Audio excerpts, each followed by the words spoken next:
सिंध से आने वाले एलची ने हजाज बिन यूसुफ को एक सफ़ेद रुमाल पेश किया जिस पर एक मुसलमान लड़की ने अपने खून से ख़त तहरीर किया था। उसने लिखा था, मुझे यकीन है वाली बसरा कासिद की ज़ुबानी मुसलमान बच्चों और औरतों का हाल सुनकर अपनी गयूर फौज के सिपाहियों को घोड़ों पर जीने डालने का हुक्म दे चुका होगा और कासिद को मेरा ये ख़त दिखाने की ज़रूरत पेश नहीं आएगी। अगर हजाज बिन यूसुफ का खून मुंजमद हो चुका तो शायद मेरी ये कोशिश भी बेसूद साबित हो। मैं मौत से नहीं डरती, लेकिन ए हजाज, अगर तुम जिंदा हो तो अपनी कौम के यतीमों और बेवाओं की मदद को पहुंचो, एक गयूर कौम की बेबस बेटी। हजाज बिन यूसुफ ये खत पढ़कर तड़प उठा, उसका दिल भर आया और उसने जिहाद का ऐलान किया और अमीरुल मोमिनीन से इजाजत के लिए मोहम्मद बिन कासिम को दमिश्क रवाना कर दिया। मोहम्मद बिन कासिम अमीरुल मोमिनीन वलीद के दरबार में पहुंचा तो वलीद बावाज़े बुलंद ये खत अहले दरबार के सामने न पढ़ सका और उस पर रिक्कत तारी हो गई। उसने मोहम्मद बिन कासिम को यह खत पढ़ने के लिए दिया तो अहले दरबार फरते जज्बात से गुंग हो गए। बुजुर्ग काजी ने कहा, अमीरुल मोमिनीन, अब आपको किस बात का इंतजार है? ये सोचने का वक्त नहीं, पानी सर से गुजर चुका है। अमीरुल मोमिनीन ने कहा, आपकी क्या राय है? काजी ने कहा, अमीरुल मोमिनीन, फर्ज के मामले में राय से काम नहीं लिया जाता। राय तो सिर्फ उस सूरत में काम दे सकती है जब सामने दो रास्ते हों, जबकि हमारे सामने तो एक ही रास्ता है। आज के राजा दाहिर मोदी ने कश्मीर में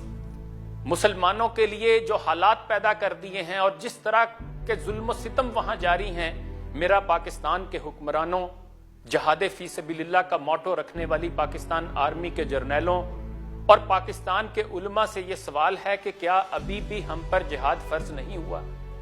क्या अभी भी जिहाद के अलावा कोई और रास्ता भी हमारे सामने बाकी बचा है? जबकि हमने देख लिया कि आलमी बरादरी और अक़वाम मुत्तहिदा को दारफोर और मशरकी तैमूर के मजलूम ऐसाई तो 2 साल में नजर आ जाते हैं, लेकिन फलस्तीन और कश्मीर के सितम रसीदा मुसलमान 72 सालों में नजर नहीं आते। बिलखते बच्चे, बरहना बेटी, नहीफ बूढ़े, नजार माएं पुकारते हैं, ए मुसलमानों, ए मुसलमानों, ए नौजवानों, क्या तुम में कोई भी एक तारिक या एक खालिद या इब्ने कासिम नहीं बचा है कि जिसकी गैरत को जोश आए? मेरी दुआ है बेहोश मुस्लिम, ए काश तुझको भी होश आए।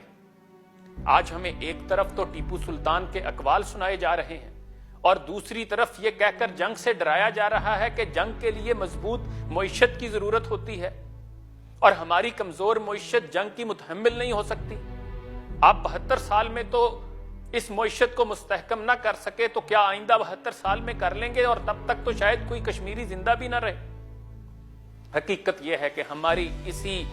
हिचकिचाहट और हमारे इसी दोगलेपन ने भारत को यह शय दी है कि वो कश्मीर में इंसानी तारीख का बदतरीन कर्फ्यू जारी रखे और कश्मीरियों पर जुल्म सितम के पहाड़ तोड़ता रहे। हालांकि हमें उसे बताना चाहिए था कि हम जंग के लिए तैयार हैं, और इसके लिए हमें एटमी जंग ही क्यों ना करनी पड़े। जैसा कि कायदे आजम ने हिंदुओं की पाकिस्तान मुखालफत पर कहा था कि we shall have India divided और इंडिया डिस्ट्रॉयड, और पाकिस्तान आर्मी के जनरल हमीद गुल ने कहा था कि कौमों के फैसले हिकमत, दानाई और फरासत से होते हैं, मगर बाज फैसले सब कुछ पसे पुश डालकर जुर्रत और बहादुरी से करने होते हैं। वक्त आ गया है कि दुश्मन को दिखा दिया जाए कि अभी इस पाक धरती की माएं बांझ नहीं हुई और अभी हमारी पाक फौज के लाखों सपूत राजा मोहम्मद सरवर, नाइक सैफ अली जंजुआ, तुफैल मोहम्मद गुज्जर, राजा अब्दुल अजीज भट्टी, राशिद मिन्हास, राना शबीर शरीफ, मोहम्मद हुसैन, मोहम्मद अकरम, मोहम्मद महफूज, शेर खान और लालक जान के नक्शे कदम पर चलते हुए इस अज़म के साथ सरबकफ हैं कि ए वतन, तूने पुकारा तो लहू खोल उठा, तेरे बेटे तेरे जांबाज चले आते हैं। मोहम्मद अरबी सल्लल्लाहु अलैहि वसल्लम के ये गुलाम, इमाम हुसैन अलैहिस्सलाम की सुन्नत पर अमल पैरा होने का जज्बा रखने वाले उनके ये पैरोकार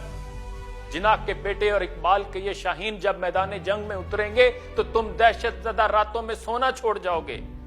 اور یہ دنیا پھر جان بھی لے گی اور مان بھی لے گی کہ اقبال نے ان کے بارے میں ٹھیک کہا تھا کہ یہ غازی یہ تیرے پراسرار بندے جنہیں تو نے بخشا ہے ذوق خدائی، دو نیم ان کی ٹھوکر سے صحرا و دریا، سمٹ کر پہاڑ ان کی ہیبت سے رائی، دو عالم سے کرتی ہے بیگانہ دل کو، عجب چیز ہے لذت آشنائی، شہادت ہے مطلوب و مقصود مومن، نہ مال غنیمت نہ کشور کشائی۔